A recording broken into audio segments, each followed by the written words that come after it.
On this Thursday night, trouble in space. This is the issue that's under discussion. The shocking leak at the International Space Station and what it could mean for those on board. Could really put the astronauts' life in danger. The official plea for patience as millions of Canadians brace for a winter wallop. British nurses walk off the job. This government has turned its back on nursing. Why their historic strike is being watched closely on both sides of the pond. Plus, the push for high tech in a manual industry. How 3D printing could help solve Canada's housing crunch. Global National with Donna Friesen. Reporting tonight, Farah Nasser. Good evening, and thank you for joining us. We begin with a routine spacewalk that was canceled just as it was about to start. Flight controllers on the ground discovered a leak coming from the Soyuz spacecraft, which is docked to the International Space Station. Now, the voyage to space is dangerous in itself, rocketing 1,600 kilometers per hour just to get to the space station, and then performing precise tasks in zero gravity. It's not a job for the faint of heart, but it just got a lot harder. In our top story tonight, Eric Sorensen looks at whether this leak poses any risk to the crew and if the spacecraft can be fixed. Turbopumps, flight speed, And liftoff. The Soyuz spacecraft lifted off almost 3 months ago, and like so many trips to the International Space Station, went off without a hitch. It's been docked at the ISS ever since. But just as 2 Russian crew members were about to take a spacewalk, this happened. A leak, apparently coolant, spewing into space.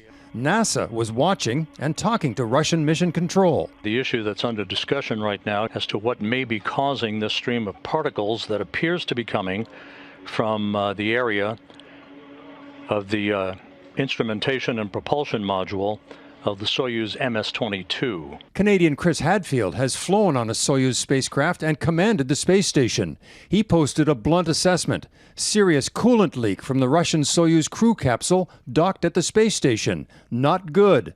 Lots of fast decision-making going on. Russian officials believe a micrometeorite may have punctured the Soyuz M-22, but the crew is believed safe for now. And we do have a confirmed soft capture. Precision maneuvers like this cargo docking just 2 weeks ago and pristine images that we often take for granted belie the very real hazards for humans in space. There's a ton of micrometeorites that are just, flying around all the time, space junk, radiation, and everything that could really put the astronauts' life in danger. In October, a SpaceX launch brought 4 other astronauts to the space station, so right now there are 7 crew members up there. The question is, can the Soyuz be fixed? They will definitely not take a risk if they're not 100% sure about its safety. So they're working on figuring out if it's safe enough to use it to come back to Earth. In the weeks ahead, the leak may require another Soyuz, mostly empty, to be sent up on a rescue mission. For now, at the International Space Station, one of 2 docked spacecraft is out of commission, and the other isn't big enough to bring home all 7 crew members at one time. Eric Sorensen, Global News, Toronto. Back on Earth and here at home, winter has set in for many Canadians, and it could be a treacherous weekend. In eastern parts of the country, people are digging out from their first big snowfall as another nasty storm takes aim at Ontario and Quebec. And as the icy conditions take hold, there are growing questions around critical resources and whether they'll be ready to tackle the tough winter ahead. Ross Lord reports. After the first snowstorm of the season, some of the 30-plus centimeters in Morel PEI has melted away. Made a lot of work the next day, moving it. The heavy, wet snow that remains is easier for residents to take as long as their roads have been cleared. The plows, they turn around right at our house, unfortunately, so we got to see it a little bit, but they do hit the highways pretty quickly. Some Canadian cities are straining to stay on top of snow removal. Labor shortages that intensified during the pandemic now include plow operators. The city of St. John, New Brunswick suggests plow parts and drivers are both an increasing concern. The challenge we have is the ability to ramp up according to a snowstorm. We just don't have that. So the redundancies aren't there. In Nova Scotia, high winds and heavy snowfall knocked out power to thousands of people. And with winter just beginning, getting rid of all that snow means closing a labor gap. The Nova Scotia Department of Public Works admits more operators are needed, but says we're confident that we'll continue to meet our level of service standards. In Canada's largest city, Toronto, there are also fewer plow operators. As commuters navigate a combination of rain, freezing rain, and snow, Toronto Transportation Services says a new zone system doesn't require as many plow drivers. It's the nature of how we organize and structure the contracts. So it is a little bit less than it was last time. I hired 123 new staff in November to help with our in-house service execution. And the contractors do have sufficient labor to provide the services. Another critical public service under pressure in these uncertain times. Ross Lord, Global News. Several winter weather alerts are in effect for southern parts of Ontario and Quebec. Heavy snow is the biggest threat. Global News meteorologist Ross Hull is north of Toronto tracking the storm. Ross, it looks like it's really coming down around you. Hi, Farah. Well, as you can see, very heavy, wet snow where I am, just north of Toronto. It has been affecting the evening commute. Now, it took some time for the snow to build up in this part of the province because it was wet snow initially, but those southeast winds are certainly picking up, making travel difficult. This is a massive system. It has been impacting areas of southern Manitoba. There's been severe weather in the southeast U.S. with this system. And basically, there's been another system branch off from it, and it's the snow from that system that is impacting southern Ontario, southwestern Quebec, heading into Friday morning, through the night on Thursday, into Friday morning, and likely into Saturday. Heaviest amounts will likely be around Ottawa, where there's a potential for 15 to 25 centimeters of snow. Montreal could see 15 plus for that morning commute. Ottawa will be impacted too. And all of this will be moving towards New Brunswick by Saturday. So definitely some messy winter weather in place for millions of Canadians tonight into Friday and likely lasting into early Saturday. Farah. Oh, Ross, thanks for your coverage while the snow is blowing on you. Ross Hull in Markham, Ontario. And as Ross just mentioned, the bad weather hitting Canada came up from the U.S., where it's also taking a swipe at the East Coast, Minnesota and North Dakota. Crews are working around the clock there to clear roads and dig out stranded vehicles. In North Dakota, snow's piling up and the visibility is poor, making roads treacherous. And that same storm is also behind a string of deadly tornadoes in the southern U.S. Residents are surveying the damage in hard-hit Louisiana. At least 3 people were killed. The windows in this hospital were blown out, and tens of thousands of people are without power across 6 states.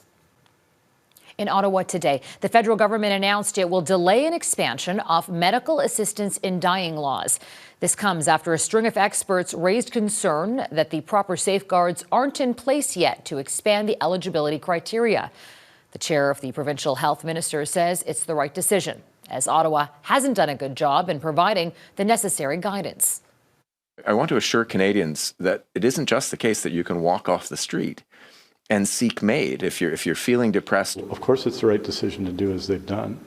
But the real challenge will be for the provinces, and we're still waiting for them to give important guidance and decision about a change in the law that they made.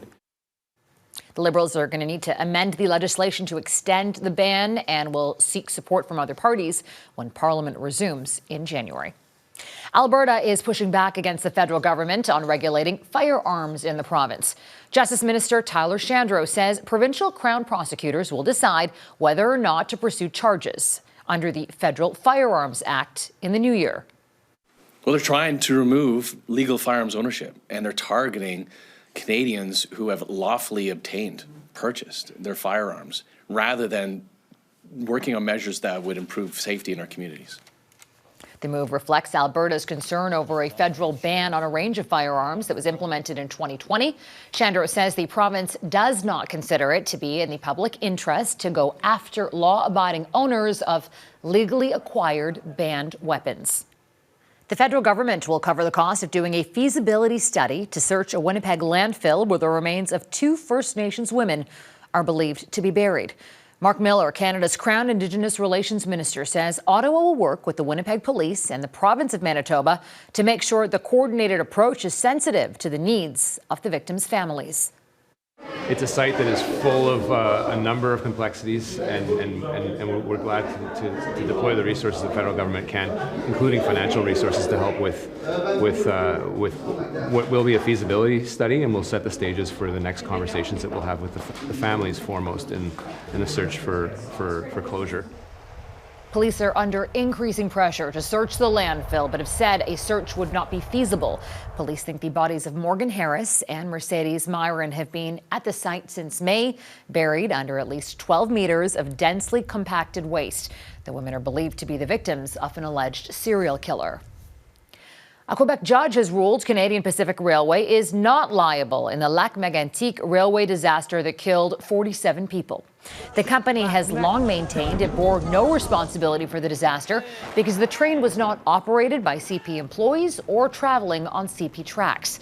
In the very early morning of July 6, 2013, the 73-car train owned by the Montreal, Maine and Atlantic Railway and carrying crude oil rolled down a hill into the town of Lac-Mégantic and exploded, igniting a huge fire. Prime Minister Justin Trudeau says Canada's electronic spy agency is keeping a close eye on social media giant TikTok, as calls grow for Ottawa to ban the popular Chinese-owned app. I think people are obviously watching very carefully. There's a range of ways that we're active in keeping Canadians safe. The Communications Security Establishment, CSE, is one of the best cybersecurity agencies in the world, and they're watching very carefully. Trudeau's comments come on the heels of U.S. lawmakers introducing a bill aimed at banning TikTok. The proposed legislation there would block all transactions from any social media company that's in or under the influence of China, Russia, or what it calls other foreign countries of concern. The growing fears about potential Chinese government influence have sparked several nations to propose a ban of TikTok. The Beijing-based app, which reaches more than 1 billion users globally, insists the fears are unfounded and is calling the measures politically motivated. As housing prices keep getting higher in this country, federal agencies are sticking to their policies to protect the market. The Office of the Superintendent of Financial Institutions announced today that it's keeping its mortgage stress test in place. In the situation that we're in today, it makes sense for Canada to continue with our tradition of being careful, being thoughtful, being prudent. Earlier this month, the Bank of Canada raised its benchmark rate to 4.25%. That's the highest it's been since 2008. And in turn, Canada's biggest banks raised their prime lending rate to nearly 6.5%. The stress test, as well as other mortgage standards, will be reviewed in January, but are expected to remain in place. Could innovation help solve our housing crisis? Coming up, the high-tech tool looking to deliver big changes in Canadian construction.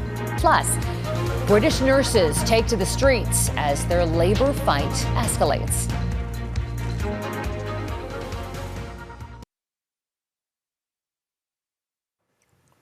A historic day in the United Kingdom.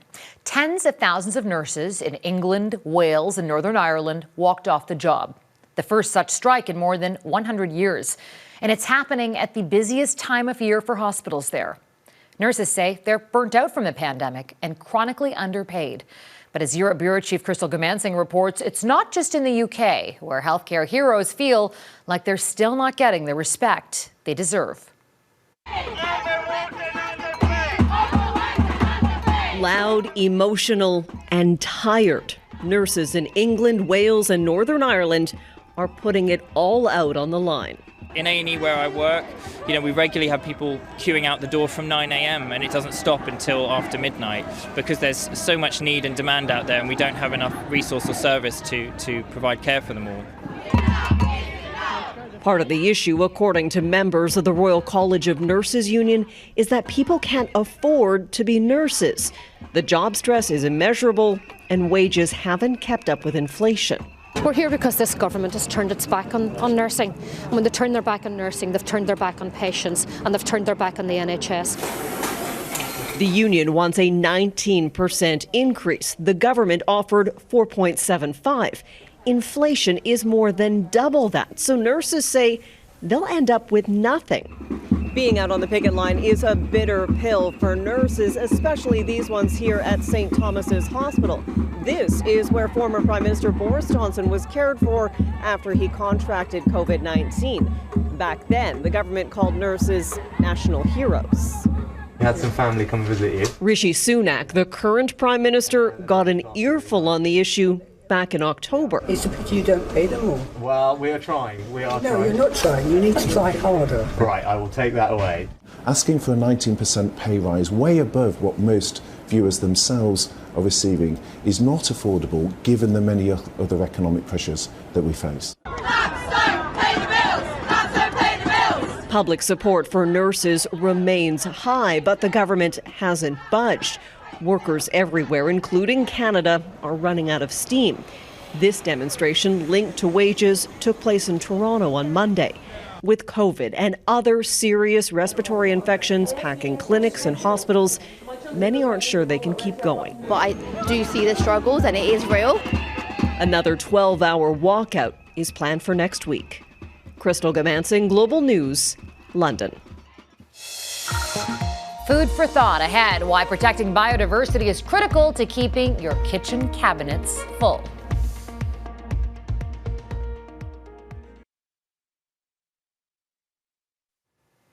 In Montreal, world delegates are in the final days of negotiations at the UN Biodiversity Summit, also known as COP15, but it's not looking great. More than 60 countries walked off in protest on Wednesday over concerns wealthier nations' funding pledges were too small and vague. Eventually, talks resumed, but deal or no deal, human-driven activity like climate change still threatens a vast number of plant and animal species. And as Taria Isri explains, it's also disrupting our food supply while driving up prices.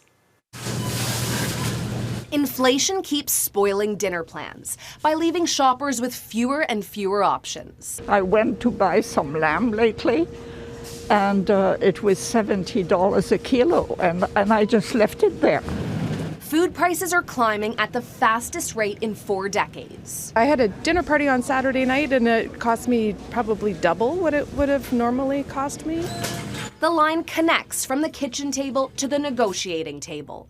Delegates in Montreal are trying to come up with a plan to protect nature and the food it provides. Food systems is contributing. Wilfrid Laurier University professor Alison Blais-Palmer is at the summit. Biodiversity is linked to food prices because the more we rely on a few crops, the more volatile and precarious our food system is.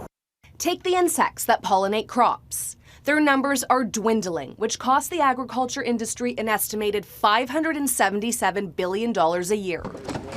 While climate change drives up prices, so can efforts to fight it. We put a price on carbon, which most experts would say is kind of a required tool to help us to confront climate change.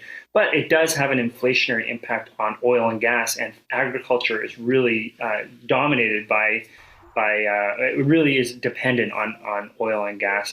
While agriculture is a major source of pollution, there are Canadian farmers finding sustainable solutions to tackle climate change and inflation. At this time of year, they're like... Stuart Oak runs an organic farm south of Ottawa and grows more than 40 kinds of vegetables. He believes preserving the world's biodiversity starts with local initiatives. People need to understand the value in having food that's close to home, and of course some of the supply chain and food shortages we saw early in the pandemic was a really good example. Finding new approaches from the community to the global stage to protect what we eat. Taria Isri, Global News, North Augusta, Ontario. Automation Nation. Next, how machines and robotics could help solve Canada's housing crisis.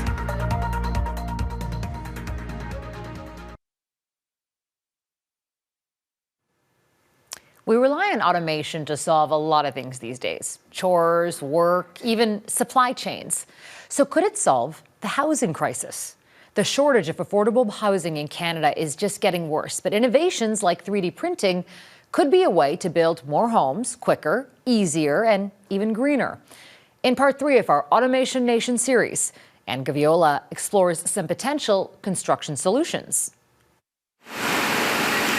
build faster and eventually build way cheaper. That is the value proposition from Kingston-based Nidus 3D. There's going to be a need for sort of human oversight of that for a very long time still. Humans are involved in every step when it comes to 3D printing homes, but machines do the heavy lifting. The forefront of 3D construction printing is China, and they're working on aspects of this technology that I don't think we even really know about yet. And so I think we should be pursuing this. Innovate or get left behind. Automation and robotics are a part of the solution for an industry struggling to find enough workers to keep up with a frenzied demand for more homes, especially in Ontario, Alberta, and BC. A fifth of the current construction workforce is set to retire in the coming decade. During COVID, the construction industry in general lost almost 60,000 workers due to early retirement. And so, that's not only a lot of workers that we lost, but that's a lot of experience that we lost as well. How does our housing supply shortage rank globally? Well, Canada has the lowest number of housing units per capita of all the G7 countries. At our current pace of construction, housing stock is projected to increase by 19 million units by 2030. To restore affordability, an estimated additional 3.5 million affordable housing units are needed by 2030 for a total of 22 million housing units. It's not a question of taking jobs away, but actually creating capacity to build the kind of numbers of homes that we're talking about. From building homes and mapping them out, automation, robotics, and new innovation, all part of the solution. So is highlighting the benefits of a career in construction. I think we have to make construction cool again. I think we got to get kids interested in going into the trades. Part of the draw, using the latest and greatest technology to build homes that are greener. We've had a lot of great responses from the classes and the children we've shown the technology to so far, so hopefully that points to the future. Effectively tackling Canada's housing crisis involves accelerating the path for new tech and new careers. Anne Gaviola, Global News, Toronto.